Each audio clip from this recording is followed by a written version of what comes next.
नमस्कार। Social media पे ये सारे वीडियोस देख के ऐसा लगता है जैसे किसी ने मन को झकझोर के रख दिया। और चलिए फिर मुझे भी अपने बचपन की कुछ कहानी याद आ गई।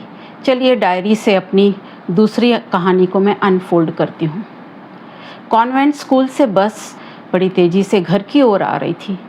चारों तरफ आग लगी हुई थी। सब उसमें टीनेजर्स ही थे, कोई 11, 12, 13, 14 साल, 15 साल के ही बच्चे थे, छोटे ही थे, सब टीनेजर्स थे। और वो बच्ची भी बैठी हुई है बस में। और अभी 1 घंटे की जर्नी बाकी है सबको घर पहुंचने में। और स्टूडेंट्स समझ नहीं पा रहे हैं कि सब तरफ शहर में आग क्यों लगी हुई है। घबरा तो रहे हैं, सबके मन में सब बातें तो कर रहे हैं बच्चे, पर मन में कहीं ना कहीं घबराहट है। फिर 1 घंटे की यात्रा के बाद एक नहर के पास बस आती है और वहाँ पे कुछ लोग चढ़ते हैं। वो अपने डंडे और हथियार और लाठियाँ लेके बस को रुका देते हैं और उसमें एंट्री कर जाते हैं और पूछते हैं, कौन है सिख, कौन है सिख।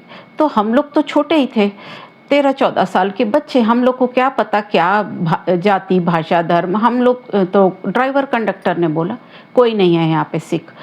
तो बोले क्या हुआ, ऐसे क्यों पूछ रहे हो? क्योंकि ये घटना कब करीब हुई होगी 2 बजे के आसपास, और बस में 4 बजे के आसपास ऐसे एंट्री मार के लोग आ जाते हैं। तो ड्राइवर कंडक्टर को उन्होंने बोला इंदिरा गांधी को गोली लग गई है, किसी ने गोली मार दी। ये कह के वो भीड़ अपने हथियारों के साथ नीचे उतर जाती है। अब बच्चे समझ गए कुछ तो गड़बड़ हुआ है और रोना स्टार्ट कर देते हैं।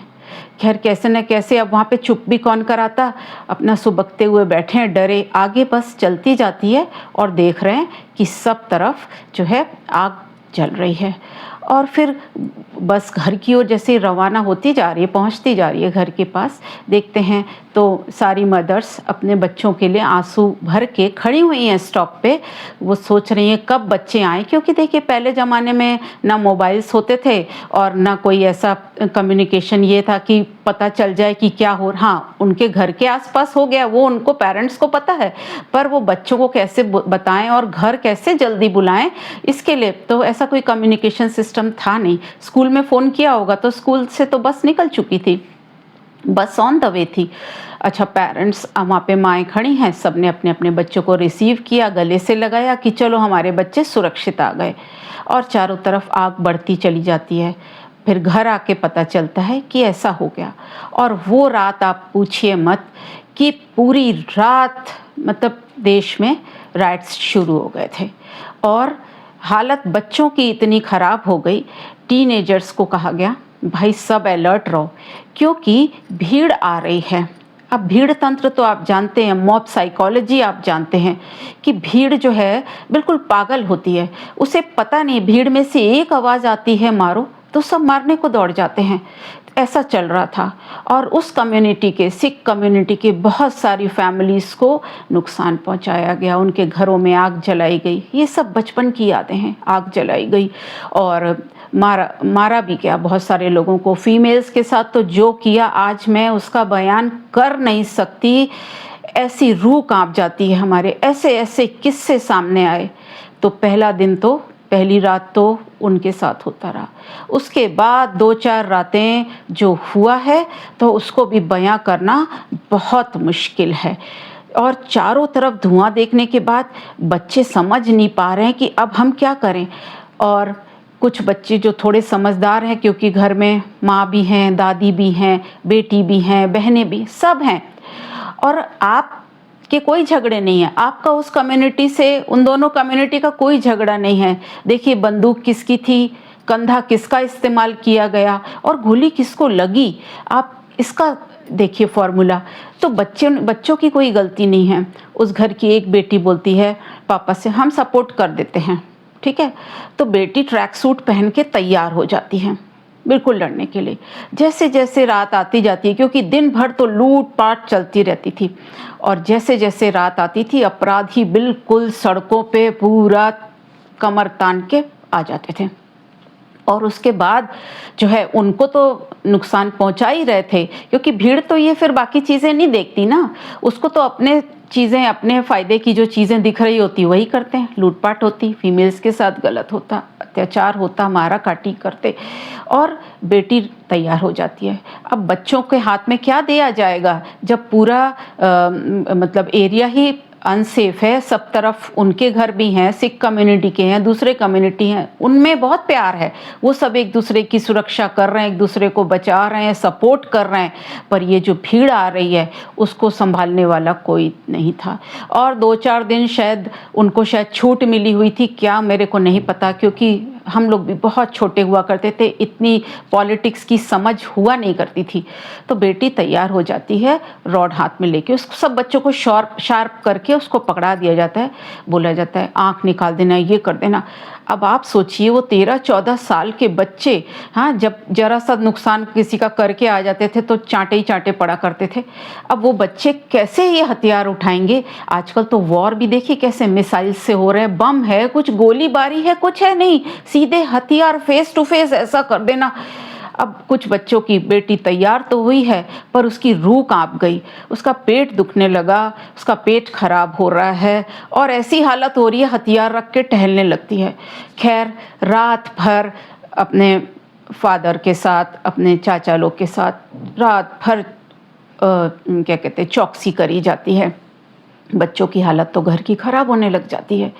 और उसके बाद दूसरी, तीसरी, चौथी रात आती है, भीड़ का आवाज़ आता है, सब तरफ से शोर आता है, इधर से भीड़ आ रही है, इस डायरेक्शन से भी आ रही है, मारो काटो, और किसके घर में पत्थर गिर रहे हैं देखिए।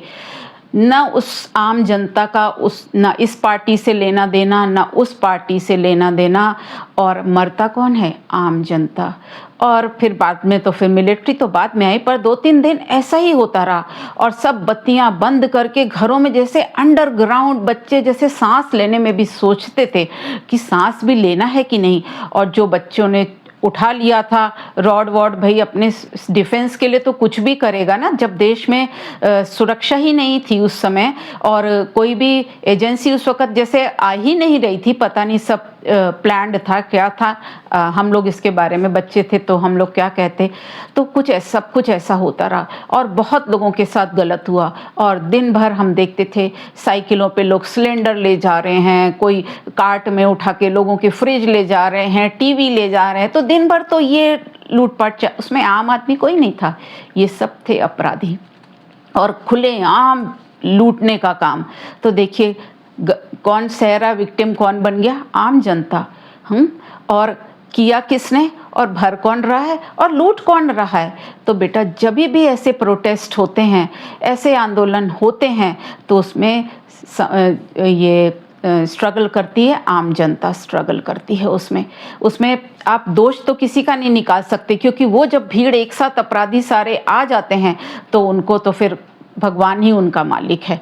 और उसके 3-4 दिन बाद ये जो है वहाँ पे मिलिट्री आई, तब जाके सिचुएशन कंट्रोल में हुई, पर तब तक हज़ारों लाखों लोगों का नुकसान हो चुका था, कितनी जानें जा चुकी थी, और कितनों के साथ गलत काम हो चुका था।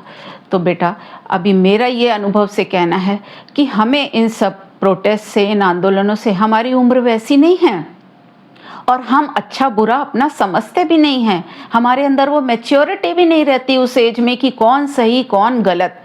पर इस बात का ध्यान हमको जरूर रखना चाहिए, जब दीजिए सही समय पे सही निर्णय लो, और सही व्यक्ति का आपको साथ देना है।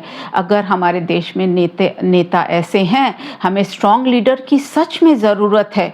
ऐसा नहीं है, हमारी मिलिट्री भी सशक्त है, हमारे पुलिस जवान सब सशक्त हैं, पर बेटा भीड़, जब उनके हाथ को भी तो पकड़ के रखा जाता है ना, तो जब भीड़ ऐसे आती है तो हमें ऐसे प्रोटेस्ट में शामिल नहीं होना है। हमें कैसा निर्णय लेना है कि हम प्रार्थना यही करनी है भगवान से कि हम सही समय पर सही निर्णय लें।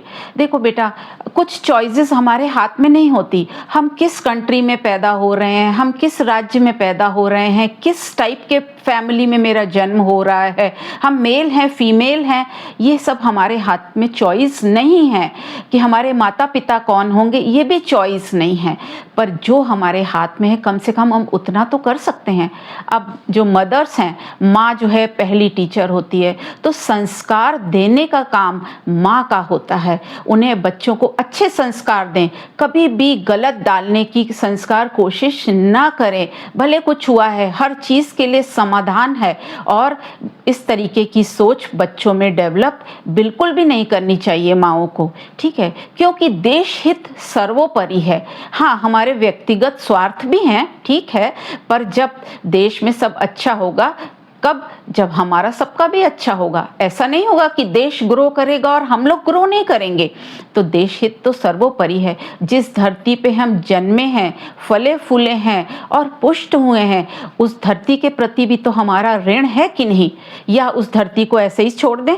तो हमेशा मदर्स भी देखें कि बच्चों को वैल्यूज़ दें, सही संस्कार दें, ठीक है। और हम ये भी सुनिश्चित करें कि हमारा देश सही हाथों में है कि नहीं, यहाँ पे सुशासन है कि नहीं।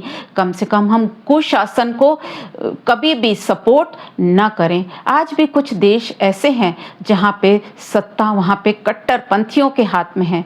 देखिए ना महिलाओं की हालत, कि बस उनको घर के काम और खाना बनाने के लिए रखा गया है। हमारे देश में तो हमारे पास इतनी आज़ादी है, तो हमें कम से कम उस आज़ादी का गलत इस्तेमाल नहीं करना चाहिए। अब हम इतने भी छोटे नहीं रहे हैं। मैंने आपको 13-14 साल के बच्चे की घटना बताई है, और उस समय देखिए कैसा शासन था। तो आज उस समय की कैसी यादें हैं। आज इन बातों को हो गए करीब 40 साल, और मैं पढ़ाते पढ़ाते भी मेरे को हो गए हैं 30 साल। तो कभी भी मैंने अपने मीन्स जो भी हमने अपने जीवन के लिए कुछ सिद्धांत बनाए हैं, कुछ रेखाएं खींच रखी हैं, उनको लांघते हम नहीं हैं। और अपने सिद्धांतों के साथ कभी भी हम कॉम्प्रोमाइज़ नहीं करा है मैंने, और सेल्फ रिस्पेक्ट के साथ ही जिए हैं। तो मेरी रिक्वेस्ट है बच्चों से कि हमें एक शांतिपूर्ण देश चाहिए। हमको एक विकसित देश बनाना है अपने देश को। और हाँ, संसाधनों का तो इक्वली डिस्ट्रीब्यूशन होना चाहिए। बिल्कुल मैं इस बात को सपोर्ट करती हूँ। और कुछ टीचर्स ने बदनामी भी करी है बेटा, पर सारे लोग गलत नहीं हैं। 2-4 लोग समाज में ऐसे रहते ही हैं। अगर हमारे यहाँ देवता थे तो दैत्य भी थे, अगर रावण था तो राम भी तो थे ना। तो सब अच्छाई बुराई दोनों साथ साथ चलती हैं। हम ये क्यों भूल जाते हैं कि हमें क्या नाम से कोई भी न्याय नहीं मिलेगा। ऐसा नहीं होगा। गलत करने वालों को तो बद्दुआएं लगी ही हैं, बिल्कुल लगी हैं। आप देखेंगे इतने सालों के बाद, मैं अपने अनुभव से बता रही हूँ, बद्दुआएं सच में काम करती हैं। और बहुत बार आप घरों को देखते हैं ना, बहुत सारा पैसा होता है, सारे संसाधन होते हैं, पर घरों के लोग दुखी रहते हैं। क्यों? क्योंकि बद्दुआएं लगी हैं, है ना। एक दुआ पाने के लिए आदमी कितना करता है। जैसे कहते हैं ना, साहब दवा तो ले ली, अब दुआओं की ज़रूरत है।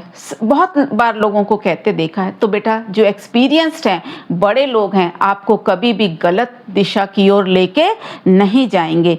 तो इसके लिए हमारे साथ अगर कुछ गलत हुआ है तो उसके लिए कानून बन रहे हैं। और जो है हमें देखना चाहिए कि हमें अपना कंधा किसी को गलत इस्तेमाल के लिए नहीं देना है, कि कोई हमारे कंधे पे ही बंदूक रख के गोली चला दे। हमेशा गणपति जी से, ईश्वर से यही प्रार्थना करें कि हे ईश्वर, जो है हमारे समाज में शांति बनी रहे, हमारा देश विकसित करे, हम मिलजुल कर चलें। बेटा एज जो है बस एक ये नंबर है। तो अगर आप तुलना करेंगे ना, तो आज 50-60 वाले आपसे अच्छे हेल्दी और अच्छे हौसले बुलंद लेके चल रहे हैं, ठीक है। तो हमेशा ध्यान रखना है, हौसले बुलंद और इरादे नेक। अगर आप सही उद्देश्य के साथ चलेंगे तो भगवान का भी हाथ आपके ऊपर रहता है। और ये मैं गलत नहीं कह रही हूँ आपसे, ना अपने मन से बातें बना रही हूँ, ये जो मैं अपने अनुभव के आधार पे बता रही हूँ। मैं ऐसे कुछ भी बातें ऐसे स्टूडेंट्स के साथ और समाज के साथ शेयर नहीं करती। फिर आप अगर गलत हमने कर दिया है, फिर आप कितने भी धर्म स्थानों पे चले जाइए, कितने भी शक्ति पीठों पे चले जाइए, पर उसकी माफ़ी नहीं मिलती है। आदमी को अपने कर्मों का तो फल मिलता ही है। तो जो भी अगर गलत कर रहा है तो उसके लिए भगवान बैठे हैं। हमने अपने हाथ में सब थोड़ी लेके रखा है। तो हमें कैसी चाहिए सरकार? हमें एक स्थिर सरकार चाहिए, हमको एक अच्छी गवर्नेंस चाहिए जिससे हम विकास की ओर आगे बढ़ सकें। क्योंकि लड़ाई झगड़े ये बिल्कुल हमें तरक्की की ओर ले नहीं जाएंगे।